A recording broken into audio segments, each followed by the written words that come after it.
Amazing grace, how sweet the sound that saved a wretch like me. I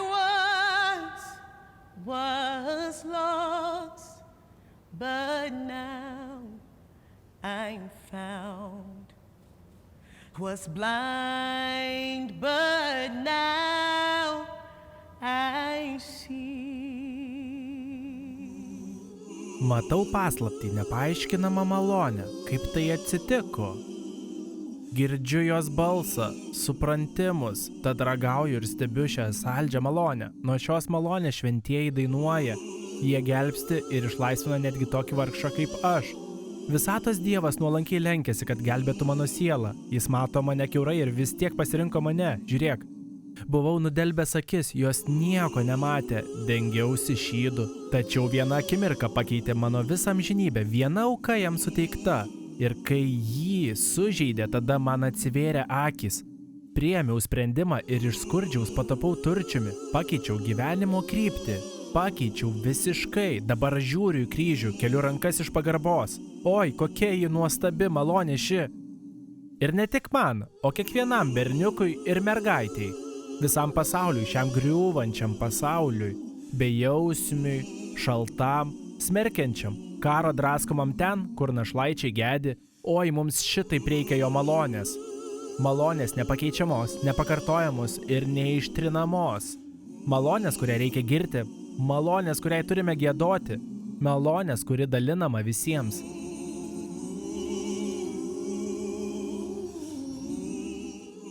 Dabar mano viltis yra saugi, mano likimas garantuotas.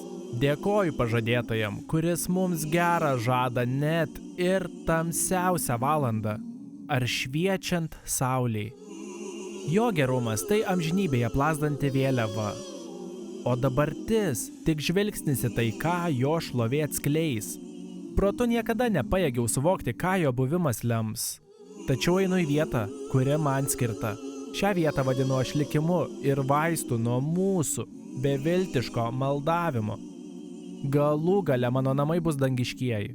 Todėl dainuosiu amžinas giesmes, o iki tol nekantriai lauksiu žinodamas, kad mano Dievas priekyje manęs.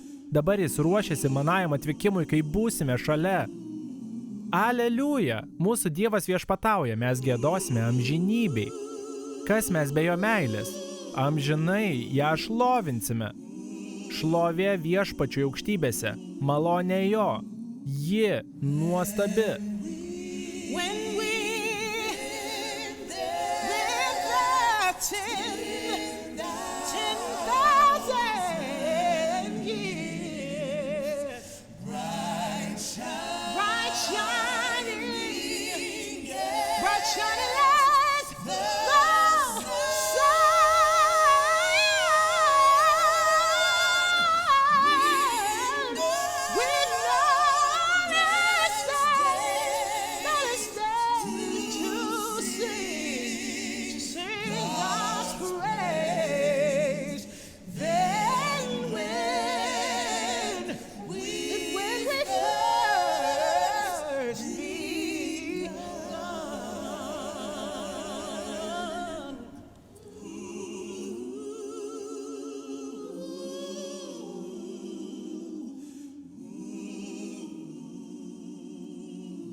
Sveiki prisijungę prie malonės himno transliacijos. Mano vardas Nikas Holas, aš esu Pulse Evangelism įkūrėjas. Gyvuojame tam, kad Jėzaus viltimi pasiektume pasaulį ir padėtume evangelikams skelbti gerąją naujieną.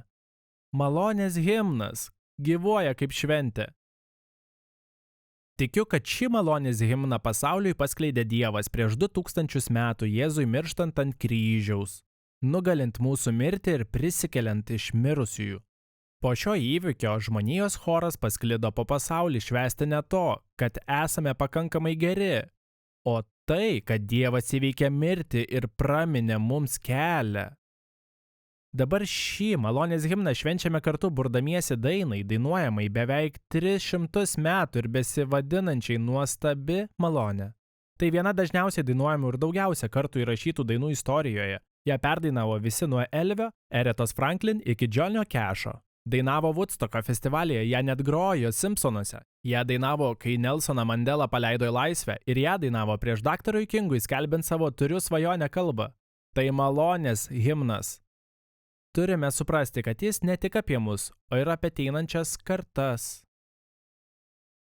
Iki šiol prisimenu, kaip mano seneliai kas vakarą klaupdavosi, melsdamiesi kiekvieno vaiko ir anūko vardu, kad visi patirtume Dievo gerumą.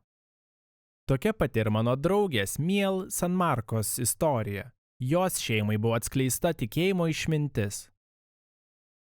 Noriu, kad išklausytumėte šį pokalbį. Nuo mažens augau namuose, kurių centras sukosi apie Dievą ir dėl mano senelio bei tėvo ištartų taip, mačiau, kaip iš mano namų dingo priklausomybės ir negandos. Mačiau, kaip Dievas atkūrė santarvę mūsų šeimoje, ši Dievo meilė liko mūsų namuose. Tačiau net ir tada, nors ir užaugau namuose, kuriuose Dievas buvo centre, vis tiek stokojau ryšio su Dievu. Prisimenu, kaip 2020 metais pagaliau atsiklaupiau prie lovos kojūgalio ir ištariau Dieve.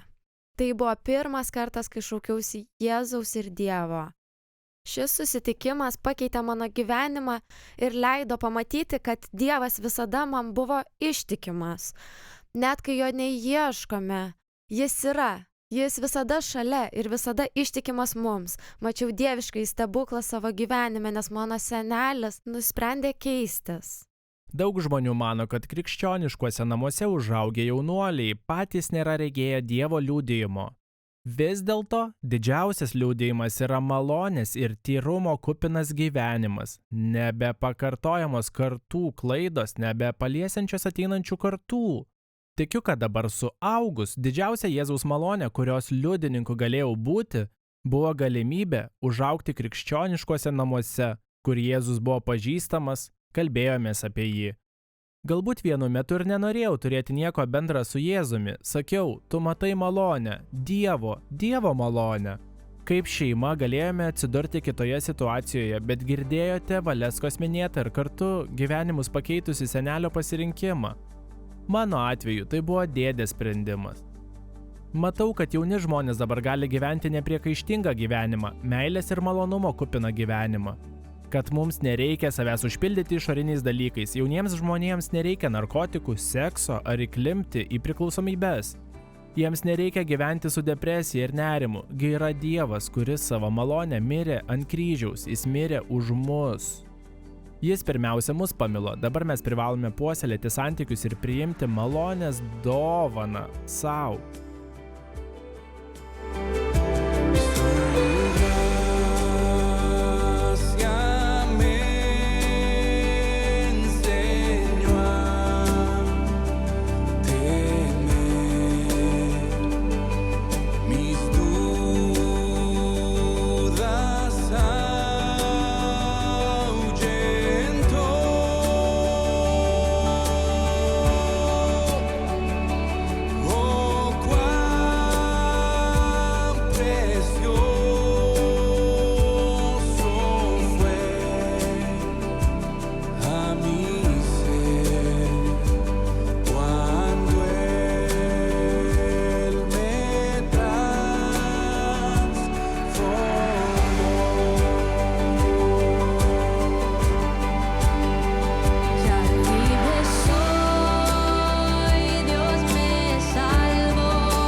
Viena yra pajausti nuostabiąją Dievo malonę tą pirmą kartą ją patyrus, tačiau visai kas kita, kai negandos užklumpa. Neseniai su Stevenu Curtisu Chapmanu kalbėjau apie pakilimus ir nuosmukius, bei apie tai, kaip būtent ten mus pasitinka Dievo malonė. Noriu, kad pasiklausytumėte mūsų pokalbio. Matydami žmonės ant scenos turime tokią iliuziją, kad jiems viskas gerai, jiems viskas puikiai sekasi. Teisingai. Ir vienas dalykas, manau, būna ta akimirka ar tas laikas, kuomet atsiverčiame taip, atrodo, kad pilnai atsiduodame, taip. Bet po to būna gerų akimirkų, o po jų seka sunkios. Ir pats žinau, kad sunkiausiomis akimirkomis akis atsiveria kur kas plačiau. Teisingai. Tada, kai širdis sako, kad kažkas negerai, suprantu, koks geras, rūpestingas ir maloningas yra Dievas. Pasidalink ir tu apie savo kelionę. Taip, malonė. Ta Dievo malonę pirmą kartą patyriau vaikystėje, kai buvau dar mažas, savo namuose pamačiau pokytį, transformaciją. Tada užaugau, kaip ir daugelis mūsų, dainuodamas. Augdami bažnyčioje dainavome tokias puikias dainas kaip ir nuostabi malonė ir giesmė, apie kurią šiandien su kažkuo jau kalbėjausi. Užaugau giedodamas tą giesmę, kurioje sakoma, kiekviena diena su Jėzumi yra mielesnė nei diena prieš tai. Ir visos tos giesmės kalba apie tiek daug, o aš toks laimingas su Jėzumi. Kai esi vaikas, tu giedi, tai taip nuostabu, kiekviena diena taps geresnė ir geresnė. O tada susiduri su nemaloniomis situacijomis ir nustoji, pradedi kvestionuoti. Kažkas nesutampa, o kaip tai tada sutampa? Girdėjome mums dažnai minimoje Evangelijoje, kad Dievas jūs myli ir jums paruošęs nuostabų gyvenimo planą. Ir tai visiškai tiesa. Bet žinai, apie jo nuostabųjį planą, jei pakankamai giliai įsiskaitysime į Šventąjį raštą, pamatysime, kad Jėzus teigia savo mokiniams, šiame pasaulyje susidursite su problemomis. Tada ir pajausite mano malonę, o svarbiausia yra, kaip Paulius sako, vėl ir vėl prašau Dievo, kad atimtų iš mane šią kančią. Silpnybės apimtas.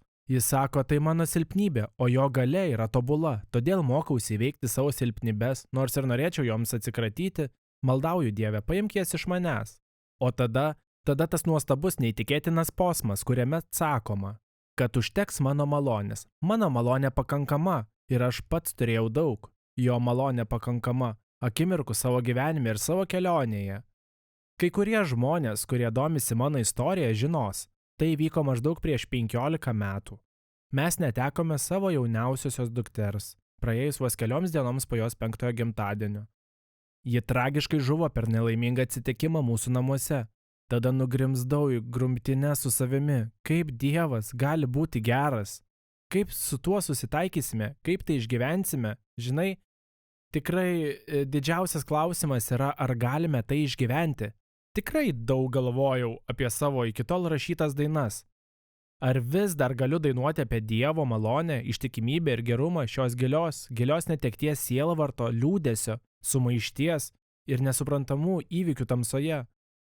Tada tikrai, kaip niekada anksčiau, pradėjau tapatintis su psalmėmis. Psalmėmis, kuriuose sakoma, nejaugi Viešpatie pamirši mane amžiams. Tikrai esu labai dėkingas, kad ši psalmė yra Biblijoje. Dėkoju Dievui, kad šio posmo neištrynė. Žinai, lyg rašydamas knygą galvočiau, ne, tai sugadins bendrą įspūdį, ištrinkime, bet tas posmas ten, jis ten. Paulius sako, Dieve, atimk šią kančią iš manęs, prašau, tavęs maldauju. O jis atsako, kad mano malonė pakankama, aš neatimsiu ar negaliu atimti tos kančios, bet ar pasitikėsi manimi mainais už mano malonę. Ši mano patirtis ir lėmė sprendimą toliau dainuoti tas dainas bei skelbti apie Dievą, nes tuo metu, kaip sakėjai, vienintelis dalykas, į kurį galime įsikibti. Ir tai yra Dievo malonė. Ir iki kol tai tikrai netampa vieninteliu dalyku, už kurio mums teliko laikytis, nežinau, ar galime tai suprasti. Jei mes tai pilnai suprantame ir nesakau, kad pats tai visapusiškai suprantu. Visapusiškai. Bet tai yra akimirkos, kai viskas vyksta daug giliau, akimirkos, kai apaštalas Paulius sako. Jis pasakė, kad mano malonė yra pakankama, tad aš ją supratau taip, kad malonė bus vienintelis mane palaikantis dalykas, kol išvysiu savo dukrą, kol išvysiu jos veidą, Jėzaus veidą.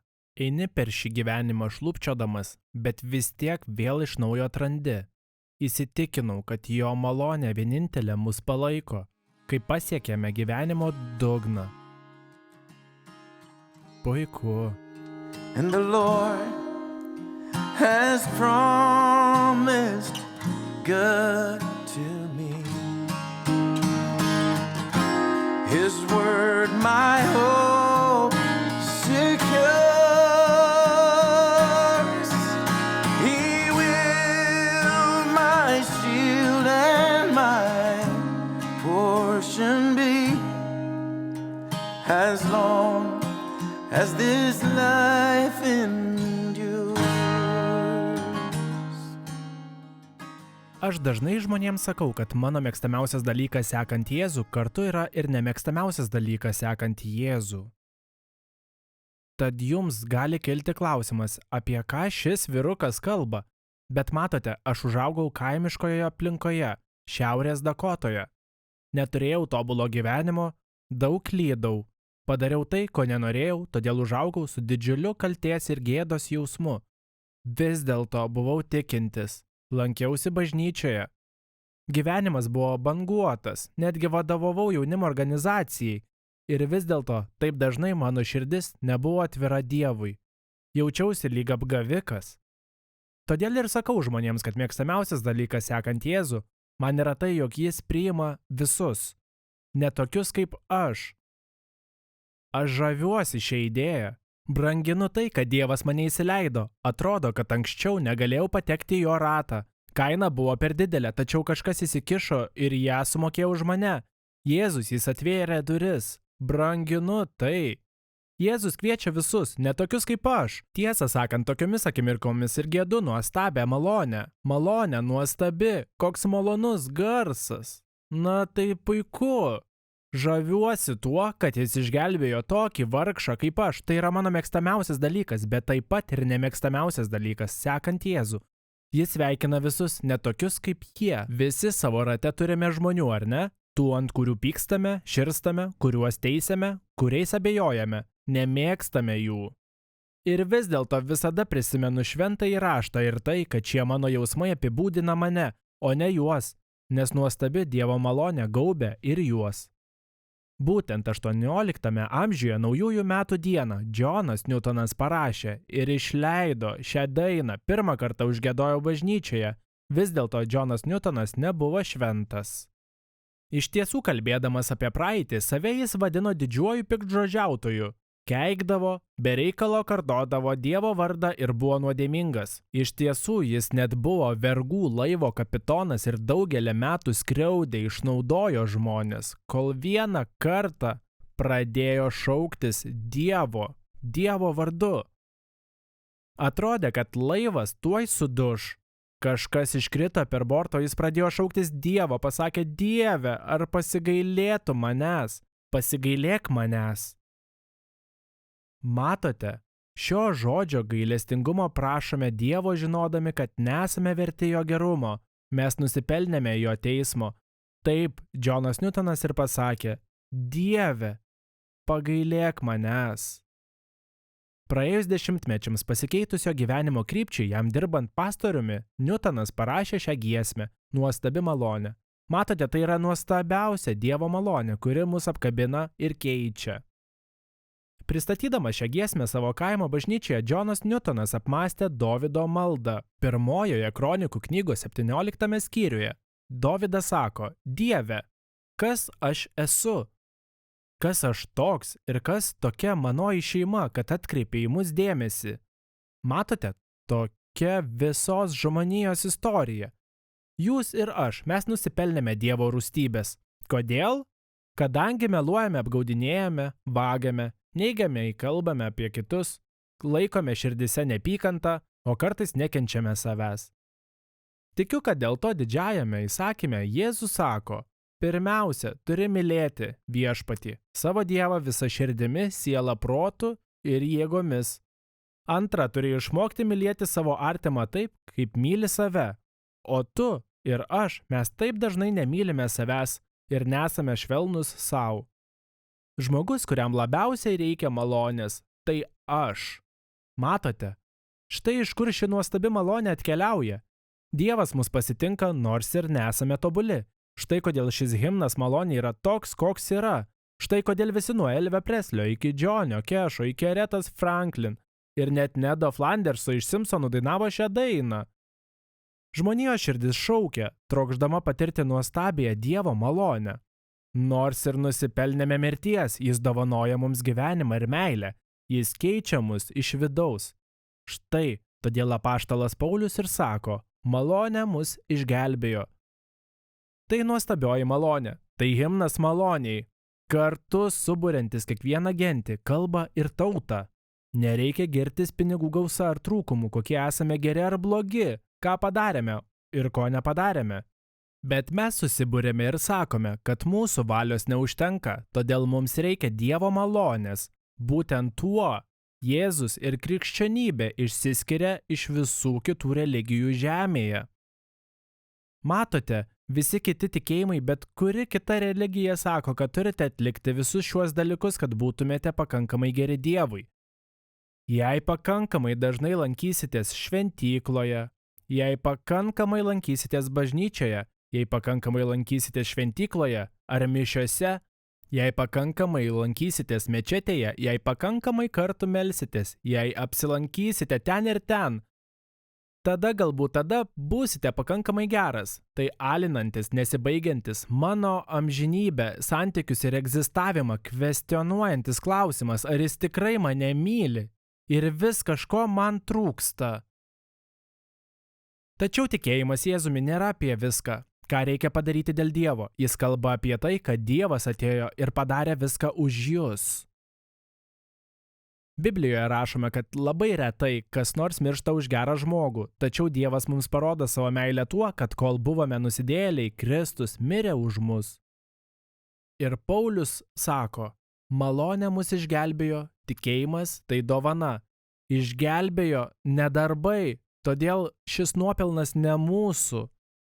Matote, mes čia ne tam, kad būtume geresni ar girtumės, kad esame geresni. Mes norime girtis, kad Jėzus yra geresnis, Jėzus vertas, Jėzus nugalėjo nuodėmę, Jėzus nugalėjo mirtį ir Jėzus yra gyvas.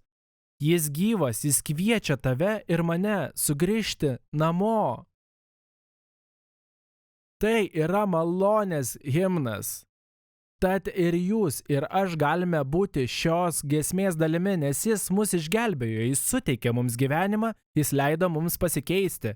Ar jau tapome tokie, kokie norime būti? Ne, mes jau pakeliui. Tai ne gėdos ar smerkimo žinutė. Ji nesiekia mūsų dar labiau pasmerkti. Ji kviečia sugrįžti namo. Ši žinutė kviečianti atsinaujinti, kviečia patirti besąlyginę meilę, kviečia realizuoti visą savo potencialą. Matote, neseniai supratau, kad tai palengvina gyvenimą. Kuo labiau artėju prie Dievo, einu artyn Jėzaus. Tuo labiau tampu tą savo versiją, kurią sukūrė Dievas, nestengdamasis, nedarydamas geriau. Nieko neįrodydamas kitiems, nesuvedinėdamas sąskaitų, o priimdamas Dievo malonę, kurios nenusipelniau, ir suvokdamas, kad jis mane mylėjo, jis mirė už mane. Sako, aš esu pakankamas, ir jis sako, tu esi pakankamas. Tad noriu, kad šiandien išgirstumėte, jog esate mylimi Dievo, jog Jėzus jūs taip pat mylėjo, kad už jūs jis mirė ant kryžiaus, jis nugalėjo jūsų nuodėmę ir gėdą. Galbūt jūs kamuoja depresija, galbūt galvojate apie savižudybę. Noriu, kad žinotumėte, jog jūsų gyvenimas yra vertas gyvenimo, kad Jėzus mirė už jūs ir kad jis gyvas. Jis kviečia jūs gyventi iš naujo. Būti teisingam prieš Dievą, matote, Biblija sako, kad mums išpažinus savo nuodėmes, jis bus ištikimas ir teisingas. Jis mums atleis. Mes nesame tam, kad būtume tobuli. Mes neateiname tam, kad apsimetumėtumėte. Mes ateiname, sakydami Jėzau, negaliu patikėti, suteikiai man šią nuostabią malonę. Todėl šiandien džiaugiuosi galėdamas pakviesti jūs į geriausius santykius pasaulio istorijoje. Džiaugiuosi galėdamas pakviesti jūs prisijungti prie šio malonės himno, kad jūsų balsas taptų šio puikaus choro dalis. Sakyk žmogau, kadaise buvau pasiklydęs, o dabar esu surastas, kažkada buvau aklas, bet dabar praregėjau. Tai yra Dievo malonė jums. Tai Dievo malonė man. Ir tai yra Dievo malonė kiekvienam žemės kampeliui. Nėra ne vieno kampelio šiame žemės rutulyje, kurį Dievo malonė aplenktų. Žemėje nėra ne vieno žmogaus, kurio Dievas nepasiektų ir jam neištartų: aš tave myliu. Taigi dabar noriu pakviesti jūs tiesiog pasikalbėti su Dievu. Ateiti pas savo kūrėją ir pasakyti: Dieve, man tavęs reikia, man reikia šios malonės. Galime šitaip melstis. Noriu, kad dabar nulenktumėte galvas ir melstumėtės su manimi. Jėzau, man tavęs reikia, aš negaliu gyventi be tavęs. Tikiu, kad mirėjai ant kryžiaus už mane, kad tu gyvas. Tu pakilai iš kapo. Tikėdamas, kviečiu tave pripildyti mane savo dvasia. Atleisk man mano nuodėmes. Leisk gyventi nuostabioje tavo malonėje. Jėzaus vardu meldžiamės. Amen. Jei šios programos metu jautėte, kad su jumis kalba Dievas, jei atsakote Jėzui, kad noriu būti šio malonės himno dalimi, kviečiu jūs vadovautis toliau pateikta instrukcija, o mes nekantraujame su jumis pasikalbėti. And my Redeemer is faithful and true, and everything he said he will do. And every morning his mercies are new. My Redeemer is faithful and true. Jesus is faithful and true. Malonės himnas yra pasaulinė kampanija vienijanti bažnyčią ir visų socialinių sluoksnių žmonės, kad patirtume Jėzaus teikiamą malonę. Norime, kad prisijungtumėte ir pasidalintumėte savo istoriją. Tai galite padaryti internete adresu anthemofgrace.com. Ten rasite informacijos, liudijimų ir tolesnius žingsnius. Tad apsilankykite.